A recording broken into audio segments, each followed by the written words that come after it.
नमस्कार दोस्तों, हिंदी के सेशन में आप सभी का बहुत बहुत स्वागत है। मैं आशा करती हूँ कि जो स्टूडेंट्स आज का जो ये वीडियो है वो देख रहे हैं, उन्होंने कल का वीडियो भी देखा होगा। अगर नहीं देखा तो कुछ कुछ चीज़ें थी जो मैंने कल बताई थी व्याख्या भावार्थ वगैरह से पहले, वो मैं आज भी आपके साथ रिपीट कर रही हूँ। तो कल मैंने आपको बताया था कि हमारे इस वीक का शेड्यूल क्या है, कि एक तो कल हमने किया था छोटे छोटे जो पद्यांश थे उनका थोड़ा सा मतलब उनकी ब्रीफ एक्सप्लेनेशन हमने की थी, कि बहुत डिटेल में हमने पूरे विस्तार से व्याख्या नहीं की थी और बहुत शॉर्ट में मतलब भावार्थ नहीं लिखा था, प्रसंग नहीं लिखा था। बस ये समझाने का प्रयास किया था कि अगर आपके पास कोई मतलब अभ्यास के लिए अगर छोटी छोटी पंक्तियां या छोटे छोटे मतलब कविताएं आपके पास आ रही हैं, आप उन्हें समझ पा रहे हैं या नहीं। क्योंकि इसके लिए स्टूडेंट्स पूछ रहे थे कि मैम इसका अभ्यास कैसे करें। तो मैंने हमेशा ये कहती हूँ कि आपको कहीं भी 3 या 4 पंक्तियां मिल जाएं तो उसकी आप व्याख्या करने का प्रयास कीजिए, खड़े खड़े, बैठे बैठे, लेटे लेटे। जैसे लेटे हैं, नींद नहीं आ रही है, कोई कोट देखा, उसके बारे में सोचना प्रारंभ किया कि हम इसके बारे में कितना डीपली सोच पा रहे हैं, खुद से कुछ सोच भी पा रहे हैं या नहीं, वो महत्वपूर्ण है। तो इसीलिए इस हफ्ते मैं यही वाले सेशन लेकर आई हूँ और आज का जो सेशन है वो भी आपको बहुत महत्वपूर्ण लगेगा। तो देखिए, ये जो पॉइंट्स है मैंने रिपीट कर रही हूँ मैं। वैसे मैंने कल कहा था कि मैं रिपीट नहीं करूँगी, लेकिन स्टिल जिन्होंने कल का वीडियो नहीं देखा वो यहाँ पर देख लें। जब भी आप व्याख्या करते हैं या लिखते हैं या फिर निबंध वगैरह लिखते हैं, एक तो मतलब व्याख्या में स्पेशली जो पहला पॉइंट है कि वही सब शब्द ना लिखें जो पहले से दिए गए हैं। अब क्या होता है कि जो शब्द दिए हैं आप सभी के सभी वो शब्द अपने उसमें डाल देंगे व्याख्या में, तो एग्जामिनर को लगेगा कि आपका अपना क्या है, आपके ओरिजिनल थॉट्स क्या हैं। आपने तो बस वही चीज़ लिख दी, अब आपको वो चीज़ समझ में आए या ना आए, तो वो चीज़ एक बहुत ज़्यादा महत्वपूर्ण हो जाती है। लेकिन अब आपको एक महत्वपूर्ण चीज़ जो ये समझनी है कि नए नए शब्दों का अभ्यास कैसे होगा जब आप व्याख्या लिखकर उसकी प्रैक्टिस करेंगे या सोचने का प्रयास करेंगे। आपको ये देखना है कि आप जो सोच रहे हैं, ठीक है ना, वो उसमें मतलब कि आप किस प्रकार के शब्द सोच रहे हैं, ये भी आपको चीज़ देखनी है। कि आप मतलब बहुत नॉर्मल सी कैजुअल लैंग्वेज ही देख रहे हैं, इसीलिए लिखना मतलब महत्वपूर्ण हो जाता है, या फिर आपके दिमाग में कुछ अच्छे अच्छे हिंदी के शब्द भी आ रहे हैं एडवांस लेवल के, क्योंकि आप भी कोई स्कूल लेवल का एग्जाम नहीं दे रहे हैं। तो वो चीज़ ज़रूर देखिएगा। फिर विचारों और शब्दों में कुछ रचनात्मकता, तर्क और उदाहरण हो। ये खैर डिपेंड करता है कि किस प्रकार का गद्यांश और पद्यांश है। अगर तो थोड़ा सा मतलब विचारात्मक है, फिलॉसफी से रिलेटेड है, तब तो वहाँ पर आपको अपना तर्क वगैरह देना पड़ता है। नहीं तो रचनात्मकता तो होनी चाहिए। रचनात्मकता इन द सेंस कि आपके अपने कुछ विचार जो दिया गया है उसे तो आप शॉर्ट में 1 या 2 पंक्तियों में या मैक्सिमम 3 पंक्तियों में एक्सप्लेन कर दीजिए, लेकिन वहाँ से आप नई नई चीज़ें क्या लेकर आ रहे हैं वो रचनात्मकता आपकी दिखाती है। और उदाहरण थोड़े से दें अपनी तरफ से भी। अगर उदाहरण नहीं दे रहे हैं, मतलब आवश्यकता अगर नहीं है, फिर वही चीज़ डिपेंड करेगा किस प्रकार का गद्य है, किस प्रकार का पद्य है। तो उसमें अगर हो सकता है उदाहरणों की आवश्यकता ना हो, तो किस प्रकार की पंक्तियों का आप प्रयोग कर रहे हैं वो बहुत महत्वपूर्ण है। एक निश्चित दृष्टिकोण दिखना चाहिए कि हाँ, जैसे आप इस स्थिति में खुश हैं या नहीं हैं, इससे सहमत हैं या नहीं हैं, तो कुछ तो आपका मतलब व्यू पॉइंट दिखना चाहिए। और आखिरी जो पॉइंट है कि गद्य या पद्य की समझ दिखनी चाहिए, केवल दी गई रचना का सरल अनुवाद नहीं दिखना चाहिए। मैंने बच्चों के जो पेपर्स हैं वो चेक किए और मतलब देखकर हैरानी हुई। एक तो प्रसंग, भाई प्रसंग में तो उन्होंने ये लिखा कि दी गई पंक्तियों में सुप्रसिद्ध या कवि ने ये बताने का प्रयास किया है। आपको क्या पता है कि ये जो कविता है ये किसी सुप्रसिद्ध कवि ने लिखी है। हो सकता है जो आपका एग्जामिनर है उसी ने क्या कहते हैं कि कुछ जैसे उसे कविता लिखने का शौक है, लिख दियो, ठीक है ना। और मैं ये नहीं कह रही रचना बुरी होगी, लेकिन वो सभी के बीच में भी इतने प्रसिद्ध नहीं है, मतलब हो सकता है कि ना हो। तो इसे सुप्रसिद्ध लिखने की आवश्यकता क्या है? आप सिंपल ये लिखिए ना प्रसंग में कि दी गई पंक्तियों में कवि ये कहना चाह रहे हैं या दी गई पंक्तियों में लेखक ये कहना चाह रहे हैं। सुप्रसिद्ध शब्द तो तब जोड़िए ना जब आपको पता है कि उसका रचनाकार कौन है, और अगर पता है तो उसका नाम मेंशन कीजिए, वो तो सोने पर सुहागा होगा। तो प्लीज़ इन छोटी छोटी चीज़ों का ध्यान रखिए। ये आपके मार्क्स बढ़ा तो सकती नहीं है, लेकिन कटवाएगी ज़रूर, क्योंकि एक नेगेटिव माइंडसेट एग्जामिनर के माइंड में बन जाएगा कि ये चालाकी करने की कोशिश कर रहा है स्टूडेंट। तो ये चीज़ ध्यान रखिएगा।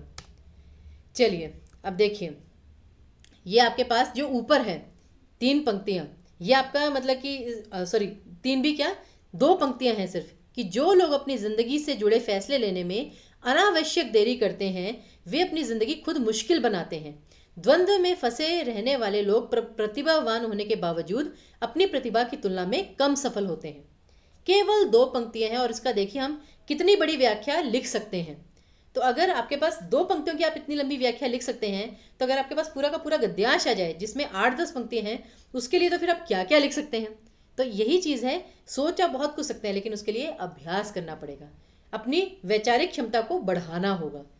तो अब जैसे देखिए इतना तो पता चल गया ना आपको कि वही कि अगर आप देरी से निर्णय लेते हैं, देरी से कोई काम करते हैं, फिर वो वेस्ट ही जाता है, इतनी सी बात है। लेकिन अब इसे विस्तार कैसे देना है ये देखिए।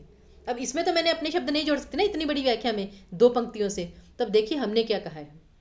एक प्रसिद्ध कहावत है कि अब पछताए क्या हो जब चिड़िया चुग गई खेत, अर्थात सही समय निकल जाने के बाद किया गया परिश्रम या दिखाया गया कौशल भी व्यर्थ जाता है। आप प्रारंभ यहाँ से कर सकते हैं, मतलब व्याख्या का। किसने कहा है कि व्याख्या में आप यही लिखिए कि दी गई पंक्तियों में कवि कह रहे हैं कि ये वो प्रसंग में आता है।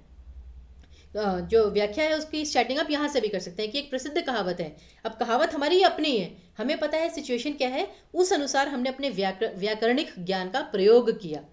ये चीज़ होती है जो आपको अच्छे अंक दिलवाने में मदद करती है। ठीक है ना, कहावत लिखी, उसका अर्थ लिखा। कार्य सही समय पर ही किया जाए तो फलदायी सिद्ध होता है। उसी प्रकार जीवन में भी बने रहने के लिए कुछ कुछ अंतराल पर हमें निर्णय लेते रहने पड़ते हैं। निर्णय सही हो या गलत, परंतु यदि सही समय पर नहीं लिया जाए तो सही निर्णय भी परिणाम नहीं दे पाता। वही ना कि जब अब पछताए क्या हो जब चिड़िया चुग गई खेत। अब हमें पता है कि जो मतलब ज़मीन में हमने बीज जो हैं वो डालने थे, ठीक है ना, और हमें ये ध्यान रखना था कि चिड़िया देख लेंगी, चिड़िया आके वो दाने चुगने का प्रयास करेंगी। तो हमारा कार्य क्या था, हमारा फर्ज क्या था कि सही समय पर जाकर उन चिड़ियों को उड़ा देना या उनसे रक्षा के लिए, खेती की रक्षा के लिए कुछ कदम उठाना। लेकिन अगर हमने वो नहीं उठाए तो बाद में फिर आप कुछ भी करते रहिए, वो मतलब उसका कोई फायदा नहीं होगा। इसलिए मनुष्य को निर्णय लेने में या किसी काम को करने में देरी करने से सदा बचना चाहिए। आलस्य, निराशा और किसी दुविधा में फंसकर बहुत बार निर्णय लेने में देरी कर देता है मनुष्य, जो बाद में उसके दुख, उसकी पराजय या अवनति का कारण बन जाता है। ये देखिए, ये भी हमने अपने एंड पे ही शब्द लिए ना, वहां से तो नहीं लिए। तो यही चीज होती है कि कैसे हम अपने एंड पर जो है वो शब्द लेते हैं कि आलस्य, निराशा या किसी दुविधा में फंसकर मनुष्य बहुत बार निर्णय लेने में देरी कर देता है, जो बाद में उसके दुख, उसकी पराजय या अवनति का कारण बन जाता है। तो ये इसका एक छोटा सा भावार्थ है जो कि मतलब आपको बताएगा कि कैसे आप नए शब्दों का प्रयोग कर सकते हैं। यह देरी अधिकतर मनुष्य के भीतर चल रहे द्वंद्व के कारण होती है। उस द्वंद्व शब्द को हम भूले नहीं है, उसे भी अपनी व्याख्या में लाना है। तो यह देरी अधिकतर मनुष्य के भीतर चल रहे द्वंद्व के कारण होती है। और भीतर कौन सा द्वंद्व चल रहा होता है वो देखिए। सही या गलत का निर्णय, स्वयं की प्रतिभा पर अविश्वास और स्वयं से अधिक दूसरों की सोच और समझ पर निर्भरता मनुष्य के मन में द्वंद्व को जन्म देती है। तो अकारण ही कार्य प्रारंभ करने में देरी होती है और प्रारंभ ही कठिन होता है। वो क्या होता है ना, हमें लगता है कि हमें बिजनेस स्टार्ट करना है, हम इससे भी पूछते हैं, उससे भी पूछते हैं, 10 लोगों से पूछते हैं, लेकिन स्वयं का आत्ममंथन हम नहीं करते कि क्या मतलब इस कार्य में क्या क्या चाहिए, क्या क्या क्षमताएं चाहिए, क्या क्या साधन चाहिए, क्या हम वो कर सकते हैं, क्या हमारी इच्छा शक्ति ऐसी है, क्या हमारा उसमें मन लगता है कार्य में। वो चीज़ें नहीं करते, हम दुविधा में फंस जाते हैं, 100 लोगों से बात करते हैं, तो हमारे भीतर वो द्वंद्व चलता रहता है, हमें स्वयं पर विश्वास नहीं हो पाता है। ठीक है ना, तो वो कहते हैं ना कि चलो आप 10 लोगों से सलाह लीजिए, कहते हैं ना सुने सबकी, करे अपने मन की। तो वही है कि स्वयं पर विश्वास होना जरूरी है। एक बार कार्य शुरू हो जाए तो आगे का मार्ग स्वयं निकल ही आता है। यह द्वंद्व प्रतिभा को असफल और मूर्ख को सफल बनाने की क्षमता रखता है। क्या होता है ना कि ये जो द्वंद्व है, अगर आपके मन में ये द्वंद्व आ गया तो अगर आप प्रतिभावान भी हैं तब भी आप असफल हो जाएंगे, और अगर आपके मन में द्वंद्व नहीं है और आप चाहे बिल्कुल बेवकूफ़ हैं, लेकिन अगर आपको पता है कि हाँ मुझे ये कार्य करना है, तो आप उसमें सफल होंगे। तो जो इस द्वंद्व को समझ जाए, जितना शीघ्र सुलझा जाए, उस पर विजय प्राप्त करे, वही सही समय पर सही निर्णय लेकर अपने जीवन में सफलता का मार्ग प्रशस्त करता है। तो ये इसकी एक छोटी सी व्याख्या है।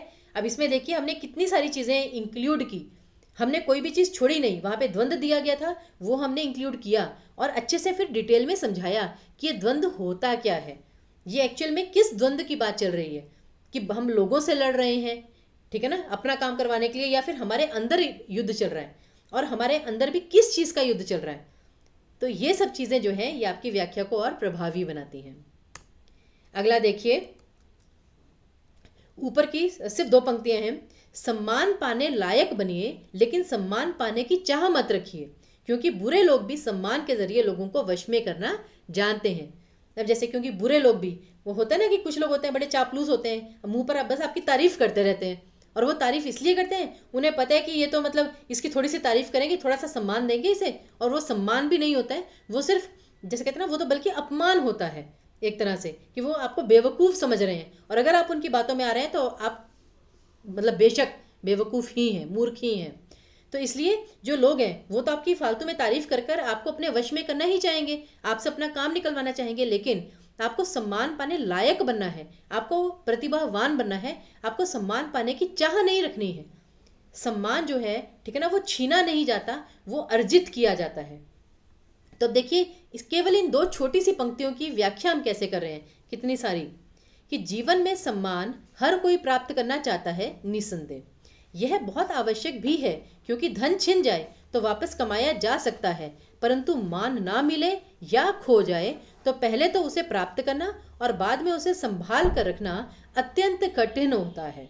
अब यहाँ पर ना एक छोटी सी चीज़ देखिएगा, ये जो शब्द था छिन, अब यहाँ पर अगर छ के साथ में छोटी ई की जगह बड़ी ई लगा देती तो वाक्य ही परिवर्तित हो जाता। क्योंकि तब होता है क्योंकि धन छीन लिया जाए।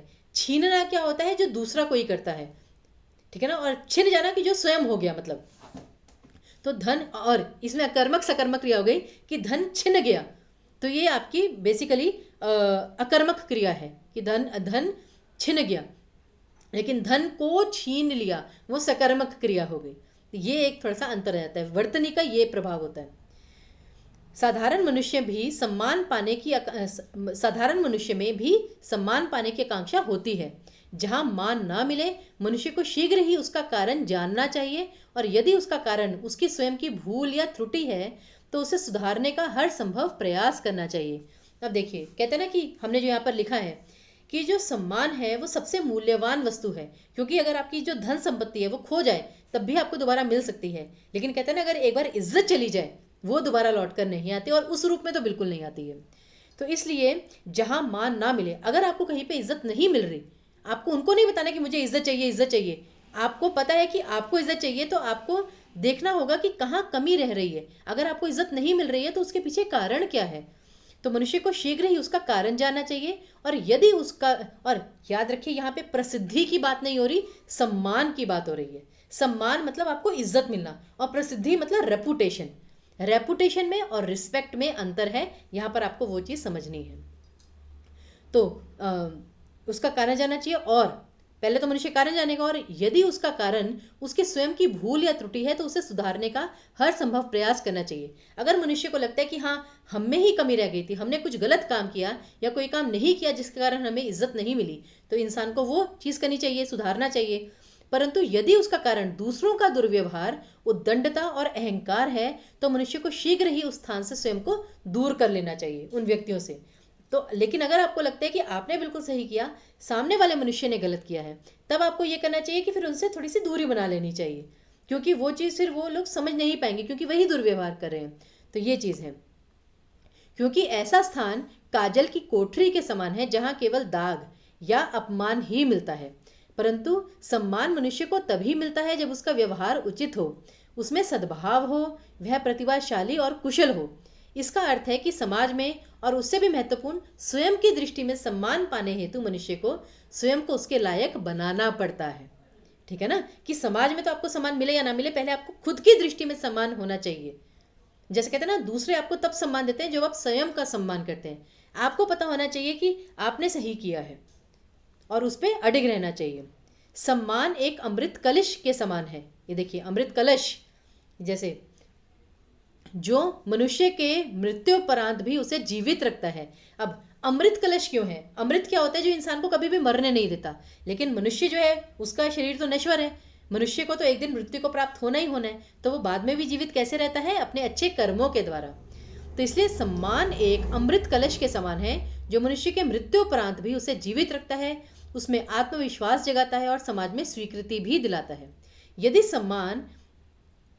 सम्मान यदि स्वयं के दुष्कर्मों, गलत निर्णयों या दूसरों के अनुचित कर्मों या व्यवहार के कारण छिन जाए, तो समाज भी ऐसे मनुष्य को पूर्णतः उपेक्षा करता है, ऐसे मनुष्य की। ठीक है ना? तो अगर जिस इंसान को इज्जत नहीं मिलती, तो समाज भी, सोसाइटी भी धीरे धीरे उससे दूर होने लगती है। इसका अर्थ है कि मनुष्य के लिए सबसे मूल्यवान संपत्ति उसका मान सम्मान है और इसे पाने हेतु मनुष्य को हर संभव प्रयास करना चाहिए। परंतु इसका अर्थ यह नहीं कि अच्छे कार्य करते समय मनुष्य के भीतर यह लालसा उत्पन्न हो कि उसे परिणाम में सम्मान मिलना ही चाहिए। ये भी हमने पॉइंट छोड़ा नहीं, इंक्लूड किया कि आपको हाँ स्वयं को तो मतलब इज्जत पाने के लिए आपको जो काम करना है वो तो करना ही है, लेकिन अब आप ये अपेक्षा रखें कि आपको मतलब अगर आपने अच्छा काम किया तो आपको इज्जत मिले ही मिले, वो चीज़ आपको नहीं करनी है। आपको सिर्फ कहते हैं ना कर्म करो फल की इच्छा मत करो। हाँ मतलब फल की इच्छा रखना ही बुरा नहीं है, लेकिन सम्मान की जहाँ तक बात है कि सम्मान कभी भी छीना नहीं जाता, वो चीज़ दूसरों के मन में स्वयं उत्पन्न होनी चाहिए, तभी वो सच्ची होती है।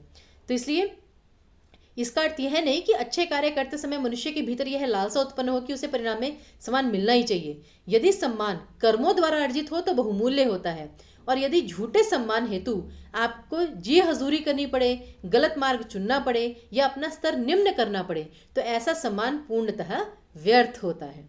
अब जैसे कहते हैं कि हाँ हम तो भाई इतने पैसे हमने डोनेट कर दिए, हमने सारे पैसे जो है ना वो डोनेट कर दिए, और बार बार आप लोगों के सामने गा रहे हैं उस चीज़ को, तो आप अपना स्वयं का अपमान कर रहे हैं, क्योंकि दूसरे लोग भी हंसेंगे आप पर कि भाई अगर ये दान देना ही था तो सबको बता क्यों रहे हैं, चुपचाप करके दे देते। तो यही चीज़ है कि जो सम्मान है वो अर्जित किया जाता है, वो आप अपने कर्मों के द्वारा अर्जित करते हैं, वो बहुमूल्य होता है। लेकिन अगर आप झूठे सम्मान की अपेक्षा कर रहे हैं कि लोग बस आपके मुंह पर आपको वो करें प्रशंसा, पीछे आपकी बुराई करें, तो उसके लिए अगर आपको जी हुजूरी करनी पड़े या गलत मार्ग चुनना पड़े या अपना स्तर निम्न करना पड़े, तो ऐसा सम्मान पूर्णतः व्यर्थ होता है और वो केवल अपमान ही होता है।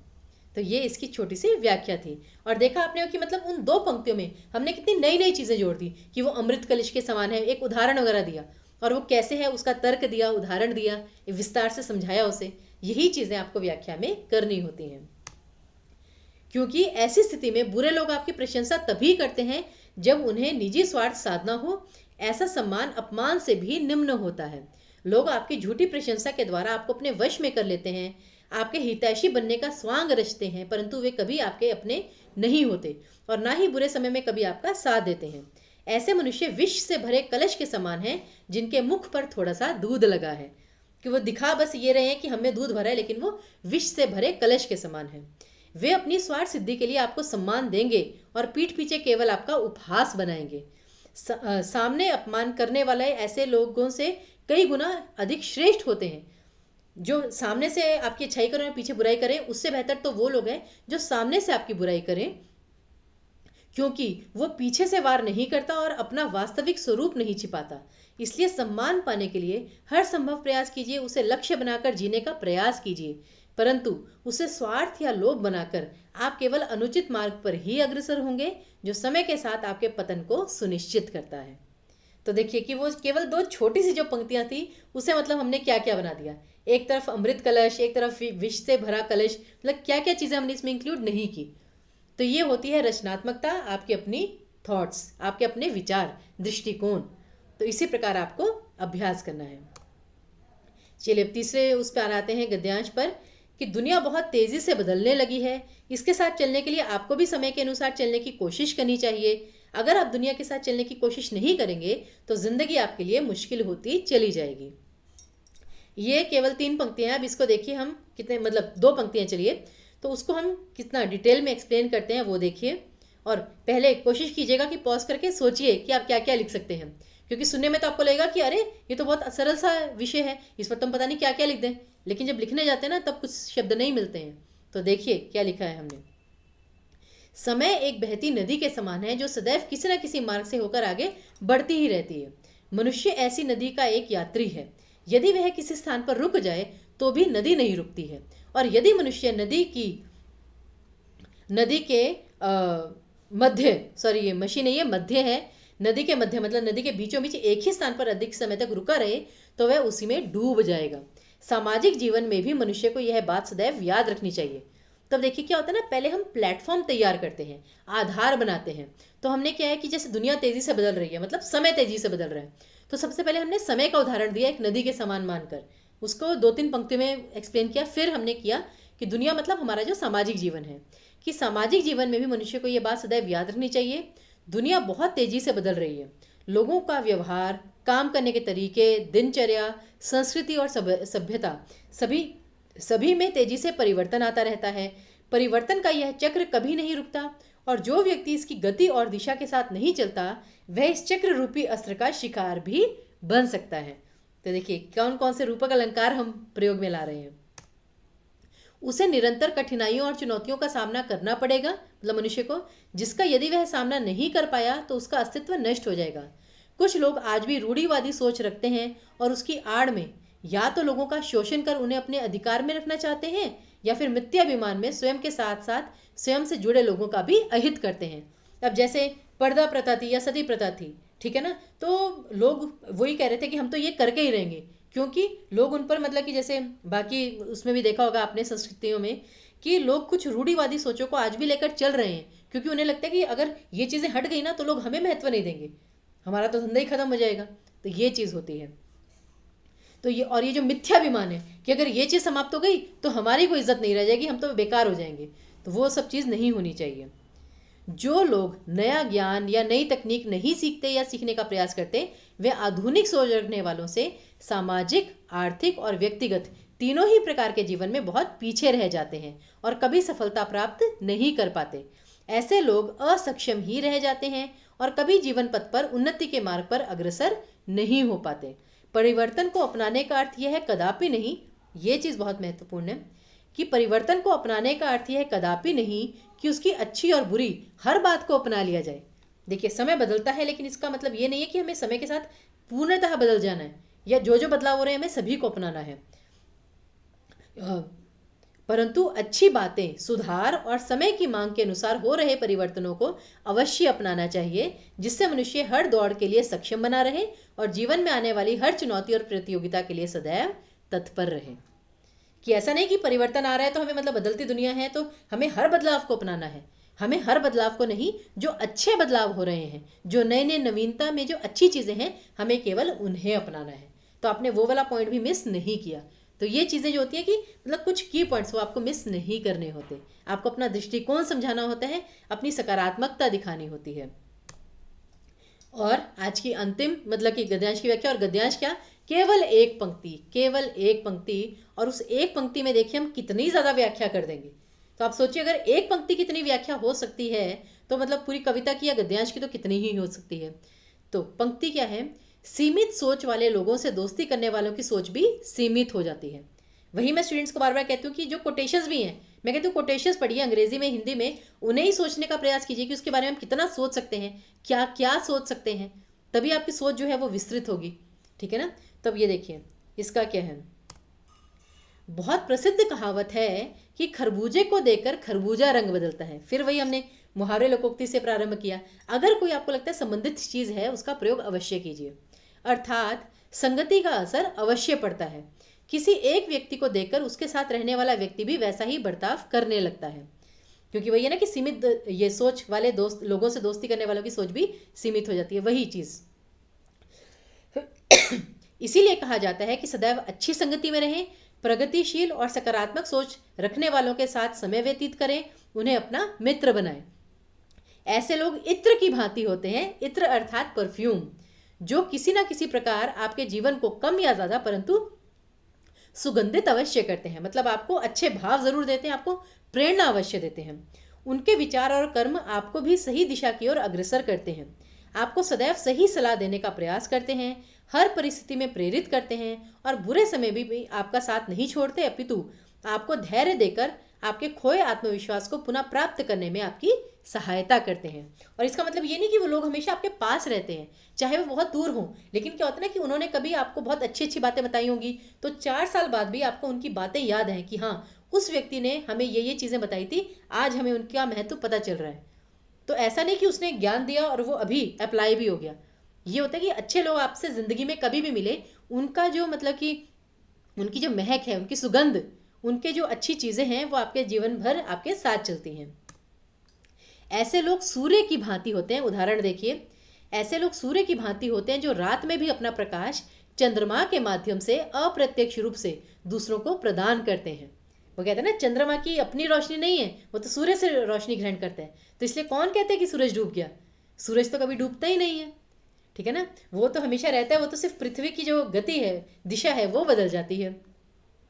ये व्यक्ति शारीरिक रूप से आपके समीप हो या ना हो, वही मैंने कहा कि वो आपके पास हो या ना हो, परंतु आपको हर संभव प्रयास करना चाहिए कि आप ऐसे ही लोगों से मित्रता बढ़ाएं, सदैव बनाए रखें, उन्हीं के विचारों और दृष्टिकोण से प्रेरणा लें, उनसे अपना सुख दुख बांटें और जब भी अवसर मिले उनका भी साथ देने का हर संभव प्रयास करें। इसके विपरीत सीमित और रूढ़िवादी सोच रखने वाले लोग आपको भी नवीनता के साथ जुड़ने से रोकते हैं। नवीनता मतलब जो नई नई चीजें हैं, आपकी उन्नति और सोच को नकारात्मक रूप से प्रभावित करते हैं। वे स्वयं तो कूप मंडूक होते ही हैं, आपको भी लंबी छलांग लगाने से सदैव रोकने का प्रयास करते हैं और प्रत्यक्ष अप्रत्यक्ष रूप से अवरोध उत्पन्न करते रहते हैं। अब देखिए यहाँ पर हमने एक और मुहावरे का प्रयोग किया, कूप मंडूक होना। कूप मंडूक होना मतलब कुएं का मेंढक होना, कि आप बहुत सीमित सोच वाले हैं, कि आपको बस पता है कि मुझे बस इतना ही काम करना है, इससे आगे मैं कर ही नहीं सकता। वो जैसे कहते हैं ना कि एक मूवी आपने देखी होगी, उसमें कहते हैं भाई मेरी माँ तो स्वीपर है, मैं तो स्वीपर का ही काम करूंगी, मैं क्यों आगे पढ़ूं। तो उसकी माँ बहुत गुस्सा होती है, उसकी माँ स्वयं विद्यालय जाती है और पढ़ती है अपनी बच्ची को प्रेरणा देने के लिए। तो जो कूप मंडूक होते हैं, जो सीमित सोच रखते हैं, वो आपके मार्ग में भी मतलब अवरोध उत्पन्न करते हैं, रुकावटें डालते हैं। जैसे आपको कहते हैं अरे ये करने जा रहे हो, इसमें तो बहुत खतरा है, लोग ऐसा कहेंगे, लोग वैसा कहेंगे, आपको आपके अंदर भय उत्पन्न करते हैं। ऐसे लोग हर नए विचार, हर सही कदम का विरोध करते हैं, क्योंकि उसमें संघर्ष छिपा होता है, जिससे वे स्वयं तो डरते ही हैं, आपके भीतर भी संकोच और भय उत्पन्न करते हैं। ऐसे लोगों की संगति जीवन पथ का सबसे बड़ा कंटक है, कांटा है, जिससे सदैव दूर रहना चाहिए, और यदि कभी चुभ भी जाए तो अगली बार सावधान रहना चाहिए। ये सबसे महत्वपूर्ण बात है। तो वही चीज़ें आपने दोनों जो चीज़ें हैं वो बताई कि अच्छे लोगों के साथ रहने से क्या होता है और बुरे लोगों के साथ रहने से क्या होता है। लेकिन वही चीज़ डिपेंड करता है कि कितने मार्क्स की व्याख्या आ रही है, कितना समय आपके पास है, कितनी जल्दी आप लिख सकते हैं या सोच सकते हैं, उसी प्रकार से आप व्याख्या लिखेंगे। हमारा जो मुख्य उद्देश्य है वो ये है आपके विचारों को विस्तार देना, आपको इस चीज़ का अभ्यास करवाना कि कैसे छोटे से छोटी चीज़ में भी आप कितना डीपली सोच सकते हैं। चलिए, तो अगर ये वीडियो आपको अच्छा लगे, आपके लिए लाभदायक सिद्ध हो, तो प्लीज़ इस वीडियो को लाइक ज़रूर कीजिएगा, हमारे चैनल को सब्सक्राइब कीजिएगा, हमारा दूसरा यूट्यूब चैनल भी है उसको भी ज़रूर देखिएगा, और इस बेल बटन को दबाना बिल्कुल मत भूलिए, क्योंकि इसी से आपको सारी नोटिफिकेशंस मिलेंगी, लेटेस्ट इन्फॉर्मेशंस मिलेंगी, एग्जाम्स के रिगार्डिंग भी, प्रिपरेशन ये जो वीडियोज़ हैं इनके रिगार्डिंग भी। तो चलिए, इसी के साथ हम आपसे विदा लेते हैं और आशा करते हैं आप आगे भी हमारे साथ जुड़े रहेंगे। तब तक के लिए धन्यवाद।